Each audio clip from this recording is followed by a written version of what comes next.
ಪ್ರತಾಪ್ ಸಿಂಹ ಅವರಿಗೆ ಟಿಕೆಟ್ ಅನ್ನ ಕೊಡಲೇಬೇಕು ಅಂತ ಹೇಳಿ ಈಗ ಕಾರ್ಯಕರ್ತರು ಪ್ರತಿಭಟನೆಯನ್ನ ಮೈಸೂರಿನಲ್ಲಿ ಮಾಡ್ತಾ ಇದ್ದಾರೆ. ಪ್ರತಾಪ್ ಸಿಂಹ ಅವರಿಗೆ ಟಿಕೆಟ್ ನೀಡಬೇಕು ಅನ್ನುವಂತ ಒತ್ತಾಯ ಮೈಸೂರಿನ ಹಿನಕಲ್ ಫ್ಲೈಓವರ್ ಬಳಿ ಪ್ರತಿಭಟನೆ ಮಾಡ್ತಾ ಇದ್ದಾರೆ. ಪ್ರತಿಭಟನೆಯಲ್ಲಿ ಕಣ್ಣೀರು ಹಾಕಿದ್ದಾರೆ ಪ್ರತಾಪ್ ಸಿಂಹ ಅವರ ಮಹಿಳಾ ಅಭಿಮಾನಿ.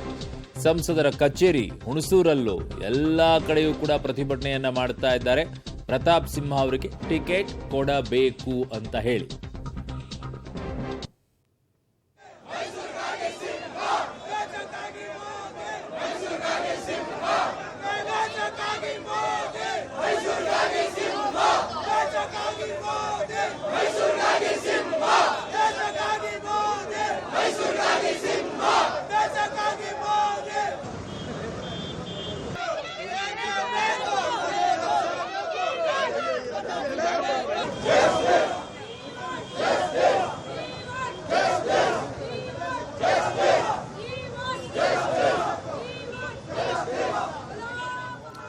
ಮೈಸೂರಿನಿಂದ ನನ್ನ ಸಹೋದ್ಯೋಗಿ ಕೆಪಿ ನಾಗರಾಜ್ ಈಗ ನನ್ನ ಸಂಪರ್ಕಕ್ಕೆ ಸಿಗ್ತಾ ಇದ್ದಾರೆ. ಕೆಪಿ ನಾಗರಾಜ್, ಈ ಎಲ್ಲಾ ಪ್ರತಿಭಟನೆಗಳನ್ನ ನೋಡ್ತಾ ಇದ್ರೆ ಯಾವುದೋ ಮೆಸೇಜ್ ಪ್ರತಾಪ್ ಸಿಂಹ ಅವರಿಗೆ ಸಿಕ್ಕಂಗ್ ಕಾಣಿಸ್ತಾ ಇದೆ.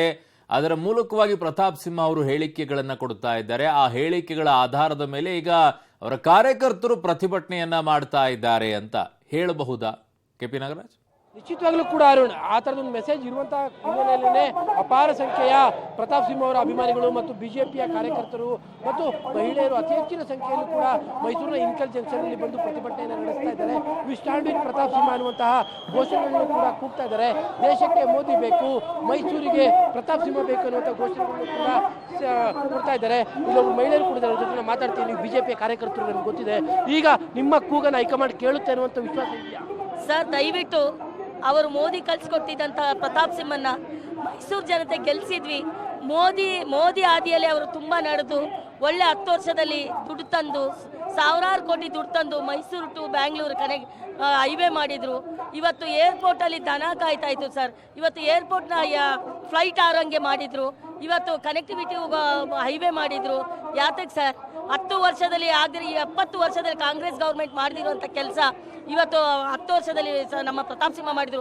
ಯಾಕೆ ನಮ್ಮ ಬಿಜೆಪಿಯಿಂದಲೂ ಚುನಾಯಿಸಿದ್ರು 95 ಯಾರು ಸಹ ಅಷ್ಟು ಕೆಲಸ ಮಾಡಿರಲಿಲ್ಲ ಸರ್. ಇವತ್ತು ಮೋದಿ ಅವರ ಸಾಧಿ ಹಿಡ್ಕೊಂಡು ನಾನ್ ಕರಪ್ಷನ್ ಆಗಿ ಜನಸಾಮಾನ್ಯರಾಗಿ ಒಂದು MP ಸಿಗೋನಾಗಿ ಒಂದು ಜಲದರ್ಶಿನಿಲಿ ಹೋದ್ರೆ ದಿವಸಕ್ಕೆ 150-200-250 ಜನ ಒಂದು ಜಾತಿಗೆ ಸೀಮಿತ ಅಲ್ಲ. ಕ್ರಿಶ್ಚಿಯನ್ ಅವರಾಗ್ಬೋದು, ಮುಸ್ಲಿಂ ಅವರಾಗ್ಬೋದು, ಹ್ಯಾಂಡಿಕ್ಯಾಪ್ಗಳಾಗ್ಬೋದು, ಎಲ್ಲರೂ ಬಂದು ಅವ್ರ ಹತ್ರ ಕೆಲಸ ಮಾಡಿಸ್ಕೊಂಡು ಹೈಕಮಾಂಡ್ ಕೇಳಿಸುತ್ತಾ ಅಂತ ಕೇಳಿಸುತ್ತೆ ಸರ್. ಇನ್ನೂ ಅವರು ಸೀಟು ಬಿಟ್ಟಿಲ್ಲ. ಇವತ್ತು ನಮಗೆ ಪ್ರತಾಪ್ ಸಿಂಹ ಕೆಲಸ ಮಾಡಿದ್ದಾರೆ ಸರ್. ಇನ್ನೊಂದು 28 ಕ್ಷೇತ್ರದಲ್ಲಿ ಕೆಲಸ ಮಾಡಿಲ್ಲ. ಯಾರು ರಿಪೋರ್ಟ್ ಕಾರ್ಡ್ ಇದೆ, ಅಷ್ಟು ಕೆಲಸ ಮಾಡ್ಯಾರೆ. ಯಾರು ಮಾಡ್ಯಾರೆ ತೋರಿಸ್ಬಿಡ್ಲಿ ಸರ್, ಅಂತವ್ರಿಗೆ ಟಿಕೆಟ್ ಕೊಡ್ಲಿ. ಅಂದ್ರೆ ಒಬ್ಬ ಯಂಗ್ಸ್ಟರ್ ಆಗಿ ಪ್ರತಾಪ್ ಸಿಂಹ ಟಿಕೆಟ್ ಬೇಕೇ ಬೇಕು ಸರ್. ಖಂಡಿತ ಹೌದು. ಇವರು ಪ್ರತಾಪ್ ಸಿಂಹ ಅವರು ಈ ಕಳೆದ 10 ವರ್ಷಗಳಲ್ಲಿ ಏನೇನು ಅಭಿವೃದ್ಧಿ ಕಾರ್ಯಗಳನ್ನ ಮಾಡಿದ್ದಾರೆ ಅಂತೇಳಿ ಮೈಸೂರು ಕೊಡಗು ಲೋಕಸಭಾ ಕ್ಷೇತ್ರದ ನೀವು ಯಾರನ್ನೇ ಕೇಳಿದ್ರು ಅವ್ರು ಏನು ಅಭಿವೃದ್ಧಿ ಕಾರ್ಯಗಳ ಮಾಡಿದ್ದಾರೆ ಹೇಳ್ತಾರೆ. ಅದಕ್ಕಿಂತ ಹೆಚ್ಚಾಗಿ ಸರ್, ಈ ಮುಂದಿನ 5 ವರ್ಷಕ್ಕೆ ಏನು ಮಾಡಬೇಕು ಅನ್ನೋ ಬ್ಲೂ ಪ್ರಿಂಟನ್ನು ಅವರು ತಯಾರು ಮಾಡ್ಕೊಂಡಿದ್ದಾರೆ.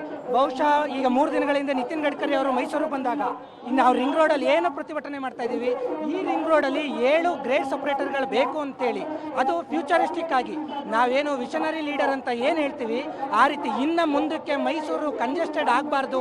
ಅದನ್ನು ತಡಿಲಿಕ್ಕೋಸ್ಕರ ಮೈಸೂರು ಬೆಳವಣಿಗೆ ಆದ ನಂತರ ಅದನ್ನು ಕಂಜೆಸ್ಟ್ ಆಗಬಾರ್ದು ಅನ್ನೋಕ್ಕೋಸ್ಕರ ಏನು ಮಾಡಬೇಕು ಅಂತ ಫ್ಯೂಚರಿಸ್ಟಿಕ್ ಆಗಿ ಯೋಚನೆ ಮಾಡೋಂಥ ಲೀಡರ್ ಪ್ರತಾಪ್ ಸಿಂಹ ಅವರು. ನಾವು ಬಹುಶಃ 28 ಲೋಕಸಭಾ ಕ್ಷೇತ್ರಗಳಲ್ಲಿ ಎಲ್ಲೂ ಸಹ ನಮಗೆ ಹಾಲಿ ಸಂಸದರನ್ನ ರಿಪೀಟ್ ಮಾಡಿ ಅಂತ ಕೇಳಂತ ಕೂಗು ಎಲ್ಲೂ ಇಲ್ಲ.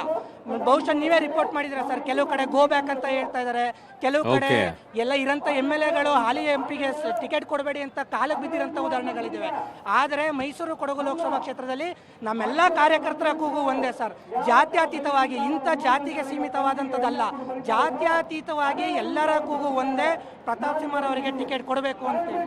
ಅರುಣ್, ಇಲ್ಲಿ ಕೇವಲ ಬಿಜೆಪಿಯ ಕಾರ್ಯಕರ್ತರು ಅಂತಲ್ಲ, ಎಲ್ಲಾ ಸಂಘಟನೆಗಳ ಕಾರ್ಯಕರ್ತರು ಜೊತೆಗೆ ಮಹಿಳೆಯರು ಕೂಡ ಅತಿ ಹೆಚ್ಚಿನ ಸಂಖ್ಯೆಯಲ್ಲಿ ಬಂದು ಈಗ ಪ್ರತಿಭಟನೆಯನ್ನ ಮಾಡ್ತಾ ಇರುವಂತದ್ದನ್ನು ಕೂಡ ತಾವು ಗಮನಿಸ್ತಾ ಇದ್ದೀರಿ. ಇವತ್ತು ಬೆಳಿಗ್ಗೆ 11 ಗಂಟೆಗೂ ಕೂಡ ಈ ಪ್ರತಿಭಟನೆ ಆರಂಭವಾಗಿದೆ. ಇನ್ನು ಕ್ಷಣಕ್ಕೂ ಕೂಡ ಪ್ರತಾಪ್ ಸಿಂಹ ಅವರ ಅಭಿಮಾನಿಗಳ ಸಂಖ್ಯೆಯು ಕೂಡ ಇಲ್ಲಿಗೆ ಹೆಚ್ಚಿನ ಸಂಖ್ಯೆಯಲ್ಲಿ ಬರ್ತಾ ಇದ್ದಾರೆ. ಅರುಣ್. ಓಕೆ ಕೆಪಿ ನಾಗರಾಜ್, ನಿಮ್ಮೆಲ್ಲ ಮಾಹಿತಿಗೆ ಧನ್ಯವಾದಗಳು.